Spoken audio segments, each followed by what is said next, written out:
Nog niet. Dat is duidelijk. Jullie hebben interesse in hem. Eerste bod schijnt afgewezen te zijn door Heerenveen. Hoe staat het er nu voor? Nou, eigenlijk hetzelfde als bij Adam. Heerenveen heeft gezegd dat ze liever niet in de winterstop verkopen. Dus daar staat het nu op dit moment ook bij. En dat betekent dat Gouden Leeuw niet in de winterstop nou nog maar komt.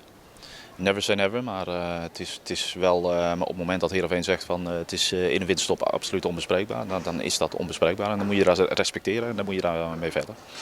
Hoe sta jij daarin?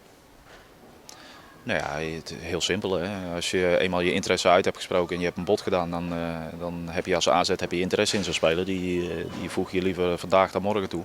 Maar je moet ook de wederpartij moet je respecteren in een besluit. Ja, en komt er dan nog een hoger bod omdat je hem eerder wil hebben? Of heb je zoiets van, nou, dan wachten we eventjes?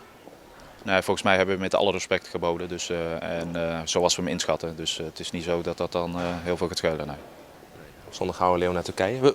Wacht jij dat doen? Veel bellen?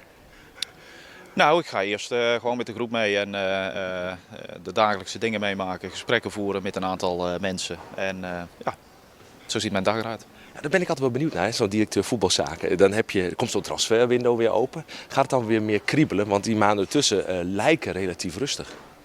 Ja, je merkt wel op het moment dat de markt open gaat, dan je ziet het aan alles. Hè. Dan wordt er links en rechts getrokken aan spelers. Dan krijg je met de ambitie van spelers te maken. Dus dat zijn altijd aan de ene kant leuke maanden, maar aan de andere kant ook weer vervelende maanden. Omdat het komt niet altijd overeen, hè, wat je met elkaar wil. En dat is wel even lastig. En zeker in deze fase, als je dan alweer heel snel voor de competitie moet spelen, dan is dat wel eens lastig.